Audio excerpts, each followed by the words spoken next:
Bismillahirrahmanirrahim. Assalamualaikum warahmatullahi wabarakatuh. Alhamdulillahi rabbil alamin. Wabihi nasta'in ala umuri dunya waddin. Wa asyhadu an la ilaha illallah wahdahu la syarika lah. Wa asyhadu anna Muhammadan abduhu wa rasuluh. Alladzi la nabiyya ba'dah. Salawatu Rabbi wa salamuhu wa barakatuhu alaih wa ala alihi wa sahbihi ajmain amma ba'du. Baik ikhwah sekalian rahimani wa rahimakumullah. Alhamdulillah di pagi hari ini kita senantiasa memanjatkan puja dan puji syukur kita kehadirat Allah Azza wa Jalla yang telah memudahkan segala urusan kita.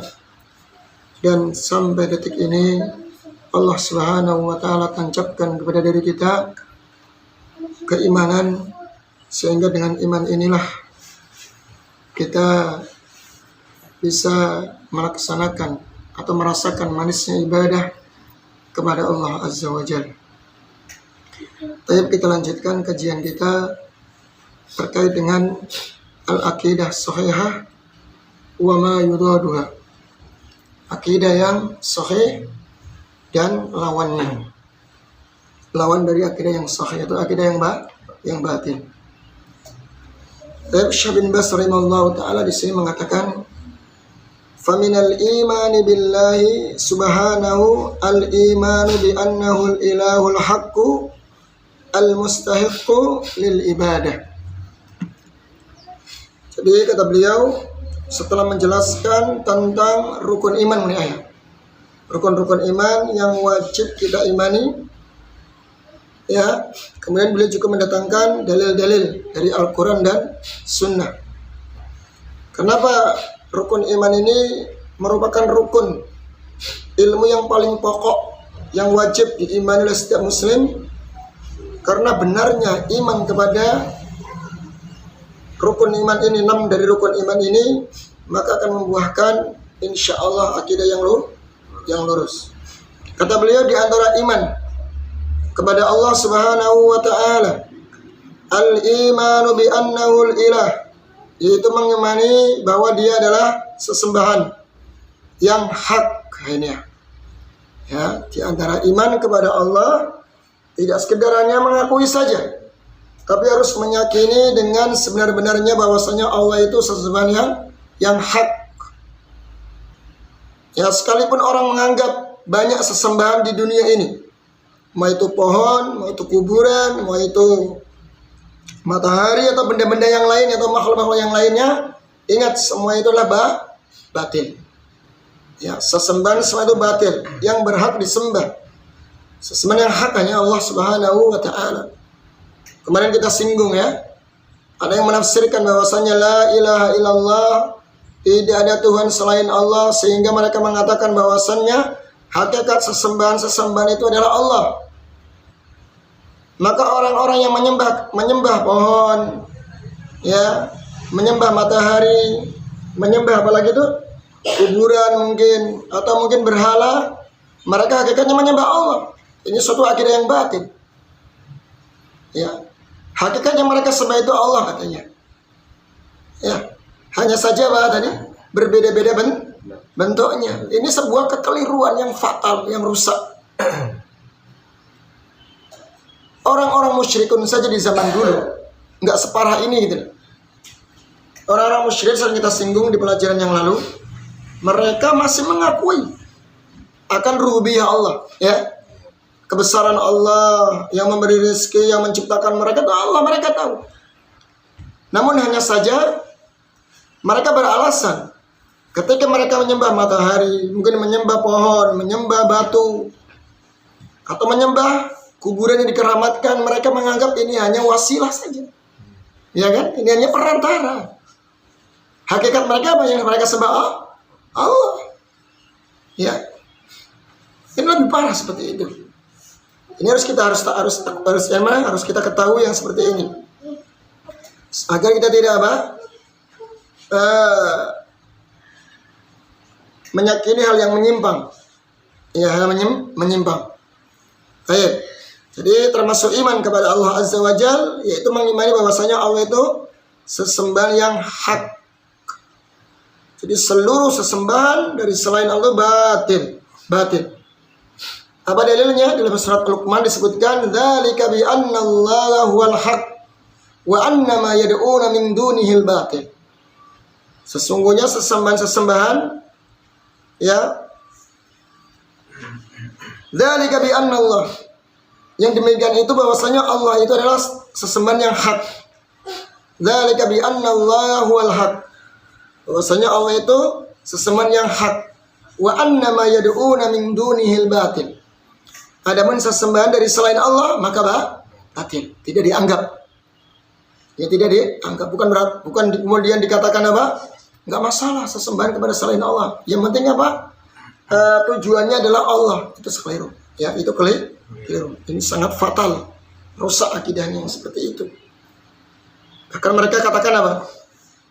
Kalau orang-orang Nasrani ketika menyembah Yesus itu ya, patung Yesus itu, yang mereka lihat adalah sifat-sifat Allah, kebesaran Allah, maka dia termasuk orang yang bertauhid. Nah, ini parah lagi nih, fatal yang seperti ini. Inilah pentingnya kita memahami makna tauhid la ilaha illallah dengan benar. Ya, insyaallah ya. Maka arti terjemahan tidak ada Tuhan selain Allah ini keliru. Yang betul apa?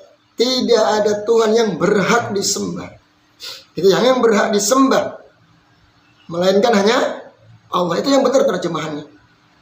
Kalau tidak ada Tuhan selain Allah, ya tadi nanti penafsirannya nanti mereka menganggap bahwasanya seluruh sesembahan yang ada di muka bumi ini, apapun bentuknya, apapun agamanya yang mereka sembah, itu hakikatnya mereka menyembah Allah. Hanya saja apa? Bentuknya berbeda. Itu seperti itu nanti akhirnya penafsirannya. Kalau nggak paham arti yang sebenarnya, sama kok tujuannya itu Allah, tapi ya apa? Bentuknya yang disembah itu berbeda-beda. Ini fatal, ini rusak bener akidah seperti ini. Terus ngapain Rasulullah SAW berdakwah sampai 13 tahun mendakwakan tauhid di Makkah? Ya, kalau tujuannya sama, yaitu menyembah Allah. Walaupun yang mereka sembah apa tadi? Pohon, batu, ya kan, kuburan atau berhala. Ya sudah, Rasulullah SAW diam kan? Karena kayaknya sama, yang mereka sembah itu Allah. Udah nggak usah didakwai kalau begitu, nggak usah diajak menyembah, nggak usah diajak mentauhidkan Allah. Karena yang penting mereka ya, karena hakikatnya mereka sembah itu adalah Allah, hanya saja berbeda-beda. Apa tadi bentuknya? Makanya harus kita pahami ini penting. Ya, Rasulullah diutus di tengah kaum yang mereka berbeda-beda sesembahannya.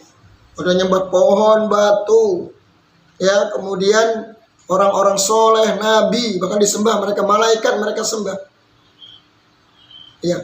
Tapi mereka terus diperangi Rasulullah SAW, didakwakan agar meninggalkan seluruh sesembahan dari selain Allah dan menjadikan Allah adalah satu-satunya zat yang berhak untuk diperangi. Maka dibiarkan sama Nabi, gak mungkin ya. Kalau anggapannya ya udahlah, sebenarnya yang mereka sembah itu Allah, hanya saja berbeda-beda bentuknya. Berarti Rasul diamkan dong.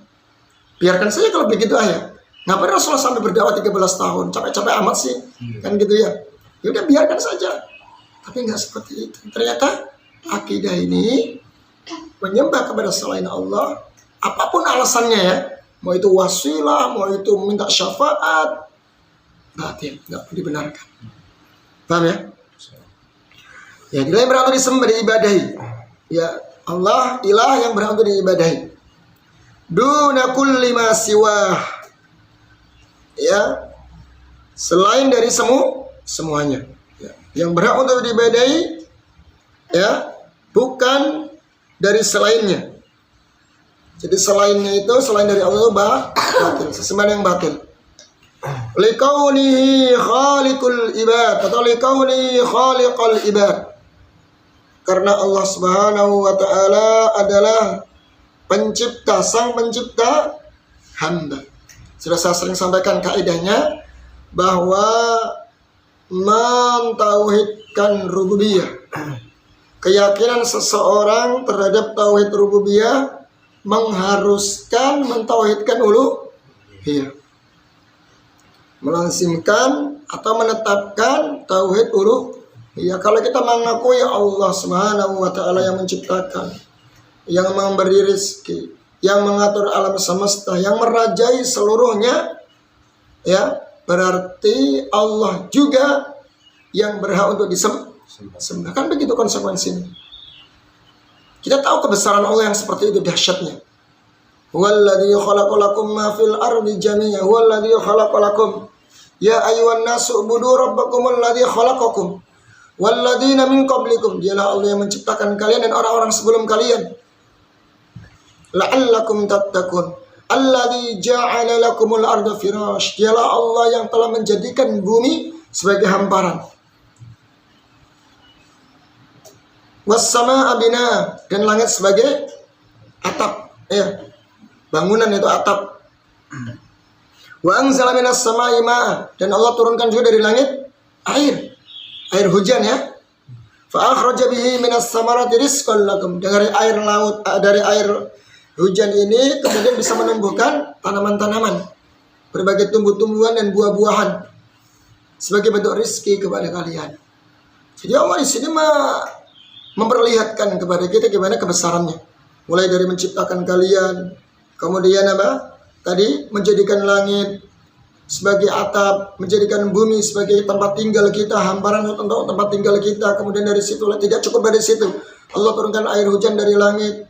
Ya, dari air hujan inilah akan menumbuhkan tumbuh-tumbuhan dan menghidupkan hewan-hewan sehingga sebagai bentuk rezeki kepada kalian.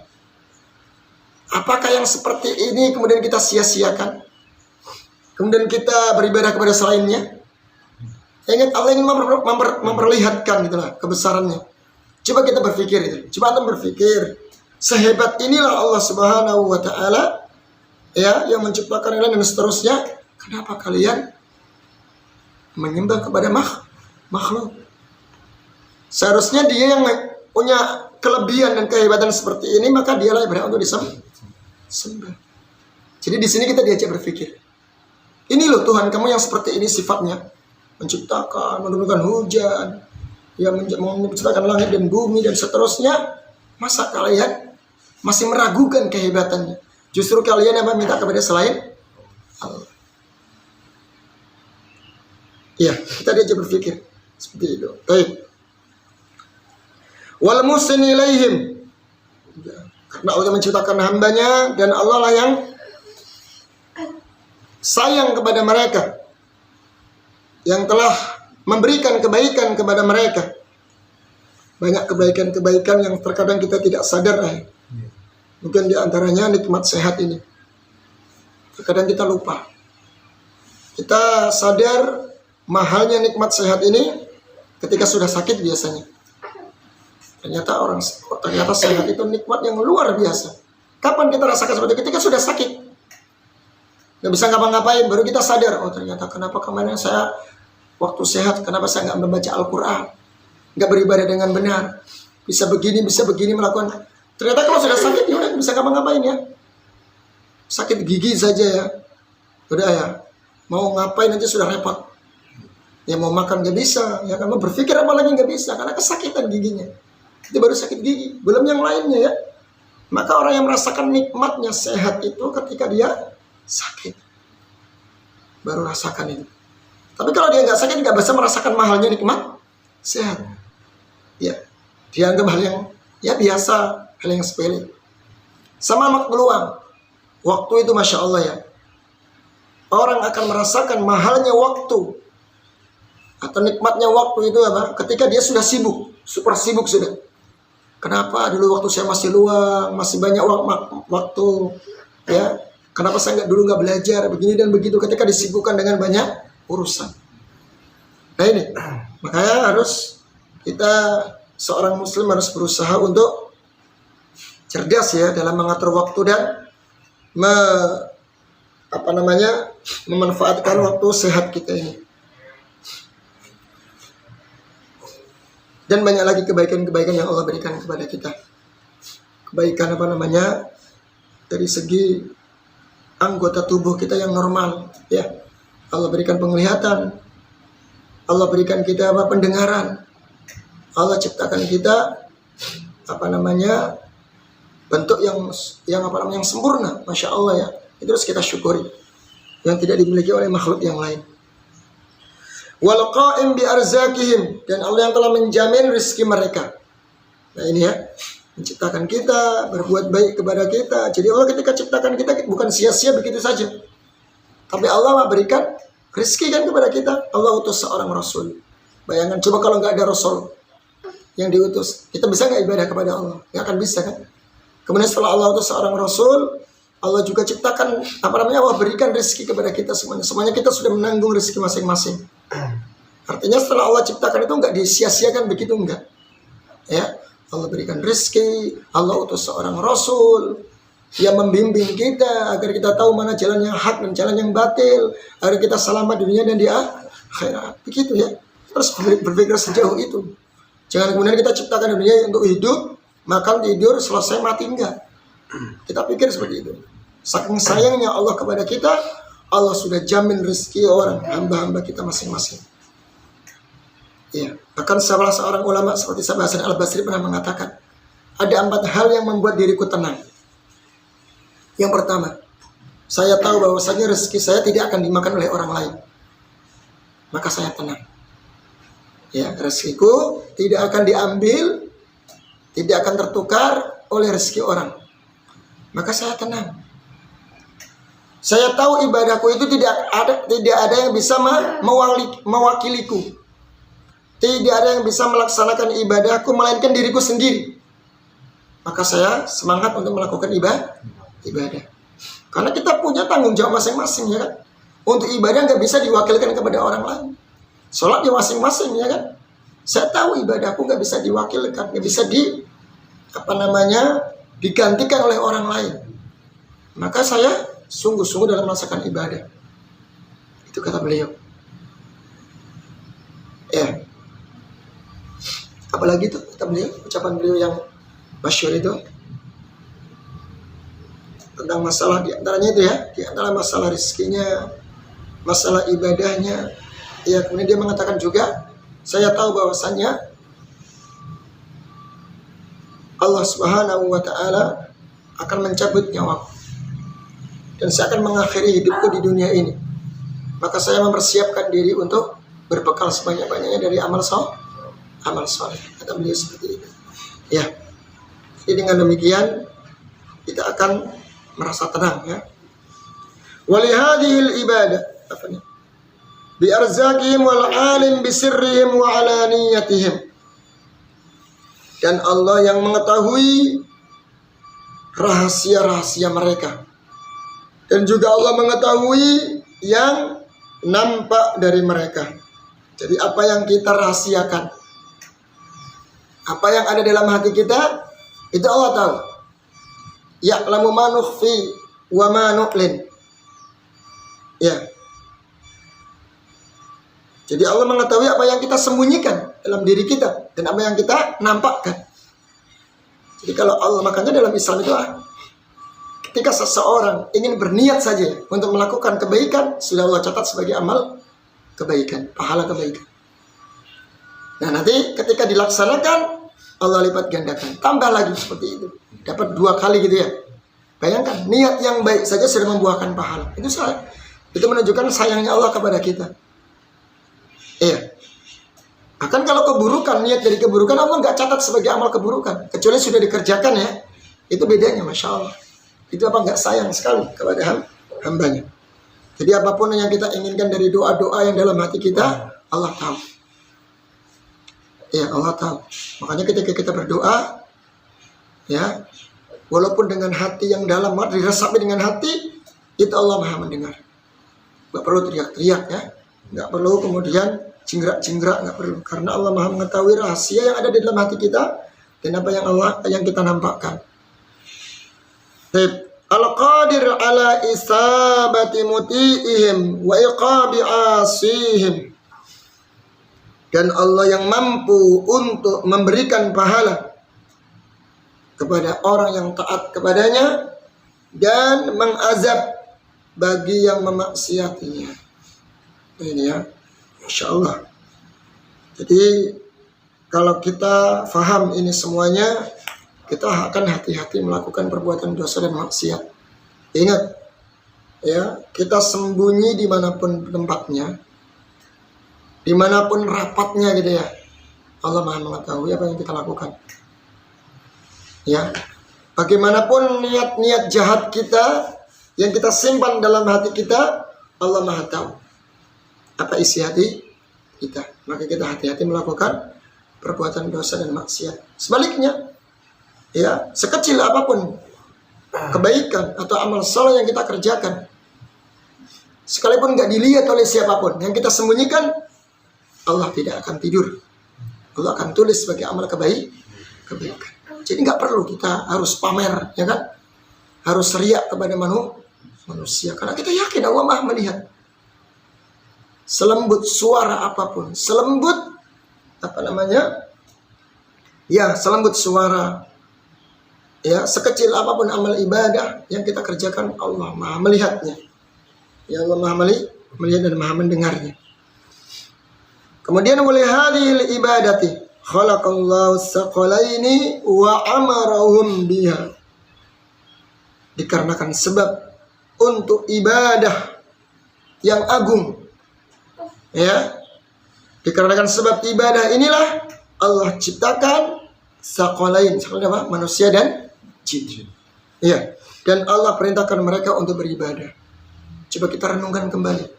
Apa sih tujuan kita diciptakan di dunia ini? Kenapa saya tercipta di dunia ini? Kenapa?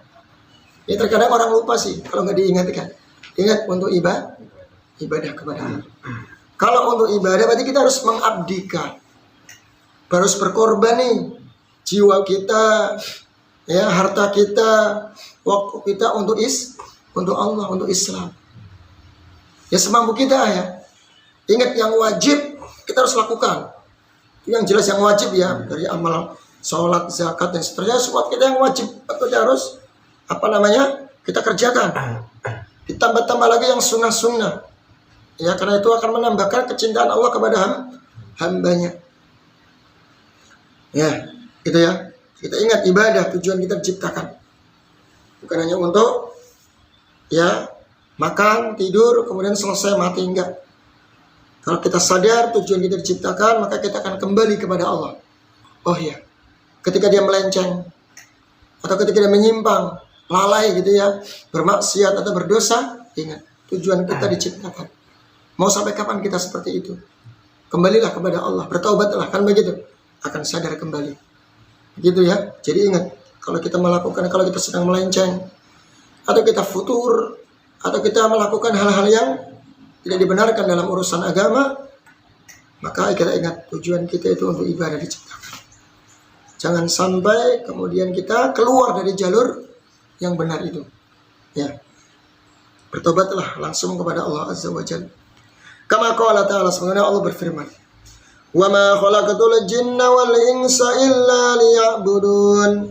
Tidaklah kami ciptakan jin dan manusia melainkan untuk beribadah kepadaku. Dalam penafsiran itu, dalam penafsiran Ibnu Abbas mengatakan arti ya'budun apa? Yuwahhidun, agar mereka mentauhidkanku. Karena ibadah tanpa tauhid akan sia-sia kan? Ya, ibadah tanpa tauhid campur dengan riya atau bercampur dengan ibadah kepada selain Allah, ya akan sia-sia. Makanya makna ibadah di sini apa? Tauhid. Ibadahnya bisa dengan tauhid, hanya kepada Allah saja. Kita lihat baca selanjutnya nih. Jadi kata Allah, saya ciptakan, tidaklah kami ciptakan jin dan manusia melainkan agar mereka beribadah kepadaku, yaitu mentauhidkanku. Tidak sampai situ, ya, tidak sampai situ. Lihat, Allah tegaskan lagi, ma uridu minhum min rizqin wa ma uridu an yut'imun. Saya tidak menginginkan dari mereka rizkinya.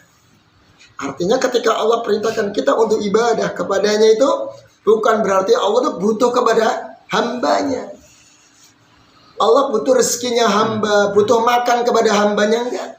Wa ma uridu ayyutimun, dan saya tidak menginginkan mereka memberi makan kepadaku. Makanya ini untuk membantah sebagian orang yang mengatakan, kenapa Allah perintahkan kita untuk ibadah? Apakah Allah butuh kepada hambanya? Oh tidak. Tidak sama sekali. Allah nggak butuh rezeki kalian, nggak butuh makan dari kalian, enggak.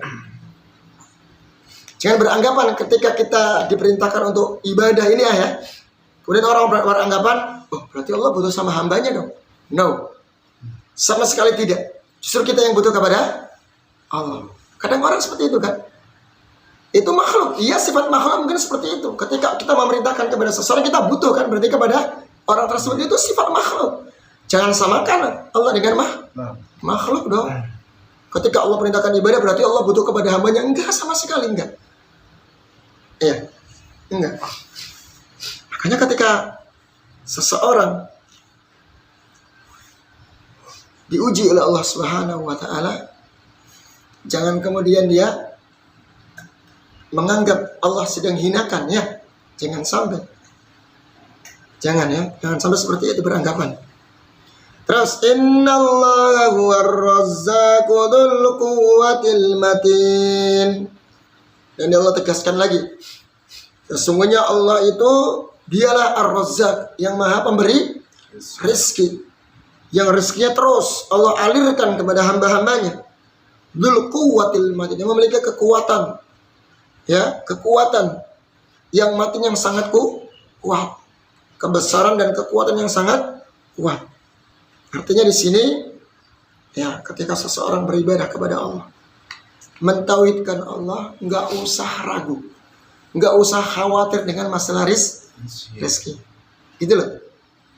Jadi kita sebagai seorang hamba, ketika Allah perintahkan untuk beribadah, mentauhidkan Allah, nggak usah takut, nggak usah khawatir tentang rezeki Allah. Pasti Allah akan kasih rezeki bagi hamba-hamba mereka yang taat. Bagi mereka yang senantiasa beribadah kepada Allah, akan dikasih, akan dijamin rezekinya. Jangankan orang yang taat ya, pelaku maksiat saja masih Allah kasih rezeki. Jangankan orang yang maksiat, orang kafir pun ya, yang mereka kafir menyembah kepada selain Allah, Allah jamin rezekinya, semua dikasih. Makanya nggak usah ibaratnya kita mikirin secara mumet gitu lah masalah rezeki itu. Jangan mikirin mumet. Yakin aja, setiap apapun makhluk apapun yang ada di muka bumi ini, yang kecil yang besar, mau dari manusia mau hewan apapun bentuknya, semuanya sudah ditanggung rezekinya. Ada rezekinya masing-masing. Bahkan bakteri ya, bakteri saya hidup kan, berarti kan ada rezekinya. Ya, virus aja yang hidup katanya kan, yang bisa menular itu kan, itu aja mereka bisa hidup karena ada rezeki dari Allah. Baik, itu ya. Jadi itu harus kita kuatkan, kita kokohkan agar kita semakin yakin ya. Ketika beribadah kepada Allah, kemudian kita jangan mengeluh. Ya, ketika Allah uji dengan sempitnya rezeki, jangan mengeluh. Pasti ada jalan keluar. Wa qala subhanahu, dan Allah juga berfirman, ya ayyuhan nasu ubudu rabbakum. Ini ayat yang tadi saya sampaikan ya. Wahai sekalian manusia, ubudu rabbakum, sembahlah Rabb kalian. Artinya apa? Tauhidkanlah Allah Subhanahu wa Ta'ala, sembahlah dengan mentauhidkannya. Jadi Allah perintahkan hambanya untuk menyembahnya. Kenapa? Apa sih alasannya? Apa hebatnya gitu ya? Kenapa kita harus menyembah Allah? Lihat, kita diajak berpikir nih. Alladzi khalaqakum walladzina min qablikum la'allakum tattaqun. Sebab kita diperintah untuk menyembah Allah. Kenapa sih? Kan orang itu biasanya akan semakin yakin ketika dikasih alasan. Ya, coba kalau udah sembah Allah saja. Terus sebagian orang kan, emang apa sih hebatnya Allah? Kan gitu ya? Kenapa saya harus menyembah Allah? Nah, Allah akan sebutkan di sini, diajak berpikir. Karena dialah Allah yang menciptakan kalian. Kehebatan yang pertama disebutnya. Kenapa kita harus menyembah Allah? Satu, karena Allah yang menciptakan kalian. Walladzina min qablikum, dan orang-orang sebelum kalian. Dari awal penciptaan makhluk, ya, dialah Allah yang menciptakan semuanya. Hebat nggak? Hebat. Karena hebatnya Allah itulah wajib kalian menyembah Allah. Ya itu kan kita diajak berpikir tuh. Coba kalau ada orang sembahlah makhluk ini. Ya. Apa hebatnya makhluk itu? Sampai kita harus menyembah. Apa hebatnya ya? Dia makhluk kok. Dia juga hanya makhluk yang tidak bisa berbuat apa-apa. Makanya pelaku-pelaku kesyirikan itu harus berpikir. Ketika mereka menyembah pohon, menyembah matahari, menyembah apa lagi? Entah kuburan, berpikir dong. Apa sih hebatnya itu sesembahan kalian itu? Kok kenapa kalian sembah? Kok kalian minta? Apa hebatnya? Coba pikirkan. Mereka itu adalah makhluk yang lemah yang diciptakan. Bahkan benda mati lagi. Yang nggak bisa berbuat apa? Kalau kalian tendang saja, kalian pukul, kalian hancur aja, mereka nggak bisa membalas kan? Bahkan dia nggak bisa menolong dirinya sendiri. Makanya Allah itu luar biasa, Al-Quran itu luar biasa ya. Kita lihat, ketika kita diperintah untuk menyembah Allah, Allah nggak semerta-merta begitu saja. Allah sebutkan kehebatan. Allah menciptakan kalian yang orang sebelum kalian, la'allakum tattaqun, agar kalian itu apa? Bertakwa kepadanya. Alladzi ja'ala lakumul arda firasya. Lagi ya. Kehebatan yang kedua. Kenapa kita harus menyembah Allah? Allah kasih tahu nih. Kasih paham lah bahasa kita. Kasih paham karena dia juga yang menjadikan kalian bumi. Setelah ciptakan bumi ini apa? Sebagai hamparan. Tempat tinggal untuk kita semuanya. Coba kalau nggak ada bumi kita mau tinggal di mana? Ya, seluruh makhluk mau tinggal di mana kalau nggak ada bumi ini? Ya, Allah ciptakan bumi sebagai hamparan, sebagai tempat tinggal bagi kalian. Istirahat di situ, di bumi itu. Kalian membangun rumah di situ, mencari pekerjaan di situ. Ya, mau di planet mana coba? Hidup di sana, nggak ada kan? Nah itu kewajiban yang kedua. Kamu ciptakan bumi. Ada nggak selain Allah yang bisa menciptakan bumi? Kalian begitu ya? Ada nggak? Coba tunjukkan. Matahari, makhluk. Iya, pohon apalagi itu yang lemah sekali. Ya, coba berpikirlah orang-orang yang melakukan kesyirikan. Ya. Was-samaa'a binaa'a, tidak hanya bumi, apalagi langit Allah ciptakan. Anda melihat langit. Langit bumi luas mana? Langit jelas. Nggak ada ujungnya ya, kita lihat. Bahkan jarak langit dan bumi itu ada nggak yang bisa mengukur? Dari zaman yang teknologi yang secanggih ini. Pakai aplikasi apalah coba. Ada nggak yang bisa mengukur langit sampai bumi? Berapa jaraknya? Berapa juta kilometer gitu ya? Nggak ada yang bisa, Masya Allah. Sehebat apapun ilmuwan sekarang ini yang semakin canggih teknologi, belum terbukti. Dia tahu jarak antara langit dan bumi. Dan berapa luas dari apa? Bumi. Atau dan langit itu. Luasnya langit nggak ada yang bisa. Ya, karena nggak ada ujungnya. Dan kita lihat nggak ada tiangnya lagi. Kok nggak ambruk gitu ya? Padahal seluruh bangunan itu kan yang kita bangun di dunia ini harus ada tiangnya ya. Kalau nggak ada tiangnya pasti ambruk. Sedangkan langit tanpa tiang, ya kan bisa berdiri kokoh. Coba pikirlah seperti itu. Hebat kan berarti? Hebat sekali. Nah itu loh maksudnya kita diajak berpikir. Sembahlah Allah karena Dia menciptakan langit dan bumi, menciptakan kalian juga. Sehebat inilah ciptaan Allah. Coba renungkanlah. Masa kalian masih mau menyembah kepada selain Allah? Kan begitu. Nggak sampai situ lah kehebatannya Allah sebutkan. Wa anzala minas samaa'i ma'an, dan Dialah Allah yang menurunkan ya dari langit air hujan. Keren. Ada nggak selain Allah bisa menurunkan air hujan? Yang ada hujan buatan ya kan? Di sinetron itu kan semprot dari keran itu ya, disemprot selang itu nanti hujan-hujan buatan. Gak bisa. Coba buktikan ada nggak selain Allah yang mampu menurunkan hujan dari langit. Hebat lagi kan? Nggak sampai situ. Fa akhraja bihi minas samarati rizqan lakum. Apa hebatnya? Kenapa kita harus menyembah Allah? Dari air hujan itulah tumbuh tanaman-tanaman. Coba kalau nggak ada air hujan, kering rontang ya kan? Tumbuh tanaman-tanaman, kemudian dari tanaman itu apa? Muncul buah-buahan, sayur-sayuran, kacang-kacangan. Sebagai apa? Rizki untuk kalian. Rizqan lakum. Kita makan, kita nyayur asam, nyayur sop. Yang kita makan ayam, kita masak itu dari rizki dari Allah. Dari air hujan itulah. Ya. Allahu Akbar. Fala taj'alu lillahi andada wa antum ta'lamun. Kita lihat. Kalau kalian sudah faham itu semuanya, maka Allah tegaskan, maka jangan jadikan tandingan-tandingan untuk Allah Subhanahu wa taala. Sesembahan-sesembahan makhluk-makhluk, tandingan-tandingan. Ya. Jangan jadikan Allah tandingan-tandingan. Jangan kalian beribadah kepada selain Allah. Beribadah kepada Allah juga kepada selain Allah, enggak boleh. Berarti menjadikan Allah tandingan. Sedangkan kalian sudah mengetahui. Masya Allah, ayat 1 ini kalau kita faham betul akan menyadarkan pelaku kesyirikan sebenarnya. Tapi begitulah ya. Syubhat-syubhat itu terus menyambar. Orang-orang yang menganjurkan atau mengajak kepada kesyirikan itu punya alasan, punya syubhat. Di antaranya itu kita kan nggak menyembah makhluk, kita menyembahnya kepada Allah. Hanya saja ini adalah perantara. Itu kan alasannya, ini perantara. Ini apa namanya? Ini nanti yang memberi syafaat, yang memintakan syafaat kepada Allah. Ini hanya perantara saja. Seperti itu alasannya.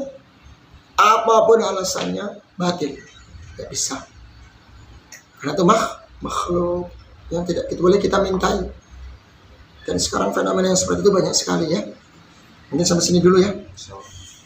Sampai sini dulu, semoga bermanfaat. Subhanakallahumma wa bihamdika asyhadu an la ilaha illa anta astaghfiruka wa atubu ilaik. Wassalamualaikum warahmatullahi wabarakatuh.